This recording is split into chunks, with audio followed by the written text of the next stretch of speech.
Iniciando a nossa análise de hoje, temos aqui um material, olha, fascinante para quem se interessa por leilões de imóveis. São transcrições, guias, artigos de especialistas, Um material bem denso, né? muito.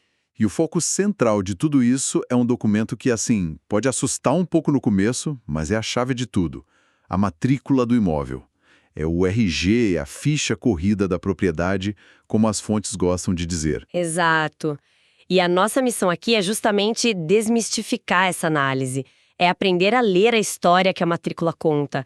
Identificar os tais gravames, né? Aquelas anotações que parecem, sei lá, bandeiras vermelhas piscando. E, mais importante, entender quando um risco é um risco de verdade e quando é, na verdade, uma oportunidade disfarçada. Vamos mergulhar nisso. Com certeza. E olha, a importância de entender essa ficha corrida é gigantesca.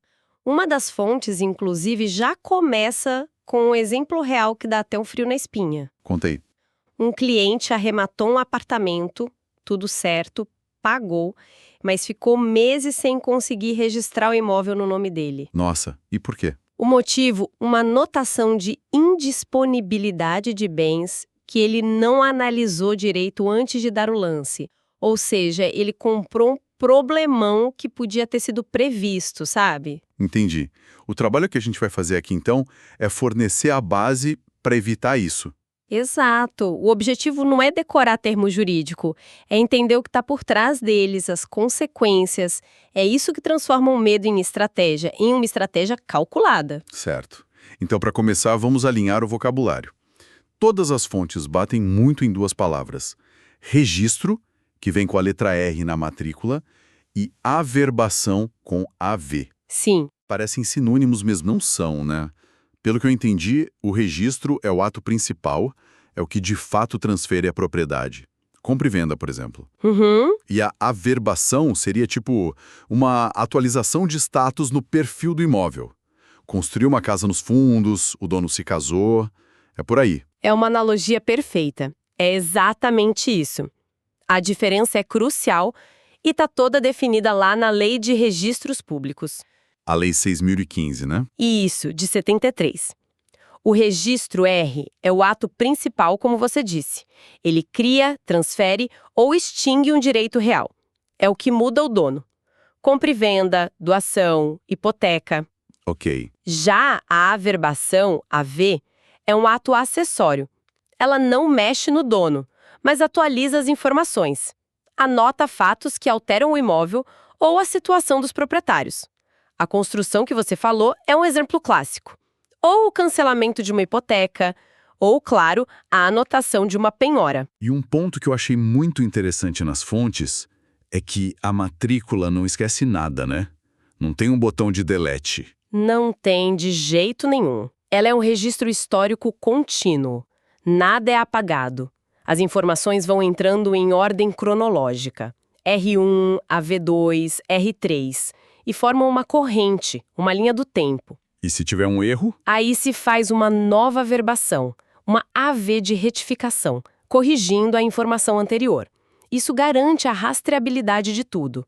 É o que dá segurança jurídica. Faz todo sentido. Bom, com essa base, acho que a gente pode entrar na parte que mais gera medo, eu diria. Os gravames. Os ônus. Isso. As restrições que aparecem lá. Vamos começar pelo mais famoso, mais temido de todos. A penhora. Acho que a primeira reação de muita gente quando lê penhora é sair correndo. Pois é. E aqui já vem o primeiro ponto contraintuitivo que as fontes trazem, que é fundamental.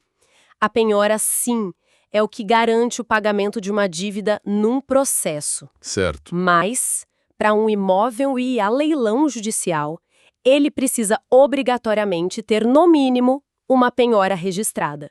É a penhora que autoriza o juiz a fazer a venda forçada. Peraí, vamos com calma. Então a penhora, que todo mundo vê como fantasma ou sinal de perigo, na verdade é um pré-requisito. Exatamente. É o ingresso para a festa do leilão judicial. Isso vira a lógica de cabeça para baixo. Vira completamente. Ver uma penhora na matrícula de um imóvel em leilão judicial não é o problema, é a causa dele estar ali. E se tiver várias penhoras? Também não é, por si só, um impeditivo. Só significa que o devedor tem várias dívidas. A questão não é se tem penhora, é como elas são resolvidas depois da arrematação. Ótima pergunta. E o que acontece com elas? O arrematante era dessas dívidas? Não, de jeito nenhum. E aí entra um conceito-chave que as fontes martelam: aquisição originária. Aquisição originária. Isso. No leilão judicial, o arrematante recebe o imóvel livre e desembaraçado. A dívida é da pessoa, do executado, não do imóvel. O dinheiro que o arrematante paga vai para o processo e quita essas dívidas. E aí o juiz determina a baixa de todas as penhoras. Mas essa baixa é automática. Pagou, no dia seguinte está limpa a matrícula? Ah, não é instantâneo. Claro que tem uma burocracia. O arrematante ou o advogado dele precisa peticionar no processo, pedir para o juiz, expedir os mandados de cancelamento para o cartório. Mas é um procedimento padrão, é um direito do arrematante. Entendido. Isso nos leva a outra anotação que assusta muito: a indisponibilidade de bens. É a mesma coisa que a penhora, só que com um nome mais imponente. São parecidas numa intenção, mas bem diferentes na prática. A indisponibilidade é uma ordem judicial mais ampla, mais severa. Ela funciona como uma trava geral que impede o devedor de vender ou transferir qualquer bem. Congela o patrimônio todo, então. Exato, ela congela tudo para evitar que a pessoa desvie os bens para fugir dos credores, diferente da penhora, que é um ato específico para levar aquele bem a leilão. E aí a gente pode voltar naquele caso do início, né? O do cliente que não conseguia registrar o imóvel. O problema dele era esse? Exatamente. Se o imóvel arrematado tem uma indisponibilidade, o cartório não registra. O arrematante precisa ir lá no processo que determinou a indisponibilidade e pedir para o juiz liberar aquele imóvel específico, já que ele foi comprado em venda forçada. É um passo extra, então. Um passo extra, um trabalho a mais. Mas as fontes são claras, é perfeitamente solucionável. O erro do cliente do exemplo não foi arrematar, foi não prever esse passo e os custos envolvidos. Ok. Falamos de travas judiciais. Mas e aquela dívida que já nasce com o imóvel? Tipo a hipoteca. Muita gente acha que essa dívida gruda na propriedade para sempre. Sim. A hipoteca realmente gruda no imóvel como garantia de uma dívida, normalmente com um banco. Mas a regra geral, segundo as fontes, é que a arrematação em leilão judicial também extingue a hipoteca. O mesmo princípio da aquisição originária. O mesmo princípio. Mas tem uma condição fundamental que o arrematante precisa sempre checar. O credor hipotecário, o banco, precisa ter sido notificado direitinho sobre o leilão. Se ele foi avisado, o arrematante recebe o imóvel sem essa dívida. Muito esclarecedor. Agora vamos para o gravame que um dos especialistas nas fontes admitiu que antigamente ele falava para os clientes: corram para longe. O usufruto. Ah, esse é, sem dúvida, o mais complexo. E é onde se escondem, assim, as maiores armadilhas e, surpreendentemente, algumas das melhores oportunidades. Como ele funciona, basicamente? O usufruto divide o direito sobre o imóvel em dois. De um lado, tem o nu proprietário, que é o dono no papel, mas não pode usar. Do outro, o usufrutuário, que não é o dono, mas tem o direito de usar, morar, alugar. De usufruir do bem. E o que vai a leilão nesse caso? Geralmente, por uma dívida do nu proprietário, o que vai a leilão é só a nua propriedade. Ah, então. Isso. O arrematante compra o título de dono, mas o direito de usar continua com o usufrutuário. Na prática, você compra um apartamento e pode ter que esperar décadas para poder entrar nele. Nossa, isso parece uma aposta de altíssimo risco. Ficar esperando uma pessoa falecer para poder usar o que você comprou. Pode ser.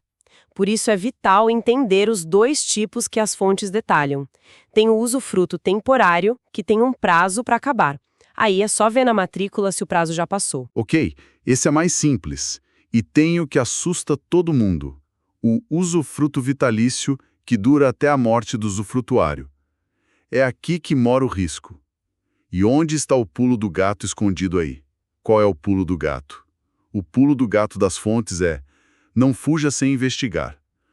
Muitas vezes o usufrutuário já faleceu há anos, mas a família nunca deu baixa nisso na matrícula. A informação no papel está desatualizada. Sério? E como descobrir isso? Uma das fontes até menciona um site específico, o Cadastro Nacional dos Falecidos, o cnf.org.br. Com uma pesquisa simples pelo nome e CPF do usufrutuário que estão na matrícula, dá para saber se a pessoa já faleceu. Que dica fantástica! Isso pode valer uma fortuna. Exato. Um imóvel que todo mundo ignora com medo do usufruto vira uma oportunidade de ouro. É só pedir a baixa com a certidão de óbito. Incrível. E isso me leva a uma questão mais estratégica. A gente falou muito de leilão judicial, mas as fontes mostram que o jogo muda se o leilão for extrajudicial. Qual é a grande virada de chave? A distinção é total. No leilão judicial, que é ordenado por um juiz, aquele princípio de entregar o imóvel livre ou desembaraçado é muito mais forte. O próprio juiz do processo determina o cancelamento das penhoras, das indisponibilidades. A limpeza da matrícula é mais centralizada, digamos. Isso, mais direta. Agora, no extrajudicial. Que é mais comum nos casos de financiamento com bancos. Isso. Certo. O cenário muda drasticamente. O leilão extrajudicial é um processo administrativo, mais rápido, mas ele não tem o poder de limpar o imóvel de restrições de outros processos judiciais. Ah, então se o imóvel tem 3 penhoras de processos diferentes, o leilão do banco não cancela nenhuma delas. Automaticamente não. Então, nesse caso, o arrematante está comprando um desconto no preço, mas também está assumindo um trabalho extra bem grande. É isso. Exatamente isso. O preço costuma ser mais atrativo porque o arrematante precisa ser muito mais proativo. Ele vai ter que literalmente caçar cada um dos processos que criaram aquelas restrições e pedir a baixa em cada um deles. E se um desses juízes de outro processo se recusa a baixar a penhora? O arrematante fica numa sinuca de bico. Se tiver resistência, o que pode acontecer, ele tem uma ferramenta jurídica poderosa: ajuizar uma ação chamada embargos de terceiro. Embargos de terceiro. Na prática, o arrematante chega nesse outro processo e diz: com licença, meritíssimo, este imóvel agora é meu, eu comprei de boa fé em leilão e essa dívida não me pertence. Peço que libere o meu bem. É um caminho mais trabalhoso. E que, na maioria das vezes, funciona. O importante é saber que esse caminho existe e precisa ser percorrido. Uau! Fica muito claro que a análise prévia é tudo. No fim das contas, a matrícula não é só um papel burocrático. É a biografia da propriedade. Totalmente. E aprender a ler essa biografia, a diferenciar um problema real de um quebra-cabeça que tem solução, é o que separa um bom negócio de uma dor de cabeça gigante. É trocar o medo pelo conhecimento. Exatamente. A mensagem central de todas as fontes é essa: não evite a complexidade, entenda a complexidade para usar a seu favor. Cada anotação ali, seja penhora, hipoteca ou um usufruto que parece assustador, conta uma história. E essa história não precisa definir o futuro do imóvel para quem está bem informado. E é interessante notar como as fontes focam muito em como resolver essas pendências depois da compra, né? Um processo que envolve advogados, petições, tempo, dinheiro. Sim, é um trabalho pós-arrematação. E isso leva a uma reflexão final. Considerando que muitos desses riscos e também as oportunidades, como a do usufruto, surgem de informação desatualizada.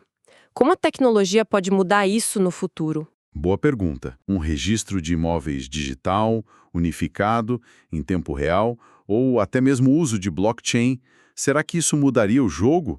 A tecnologia eliminaria essas oportunidades ocultas, tornando tudo transparente? Ou ela só criaria novas formas de risco e de análise que a gente ainda nem imagina?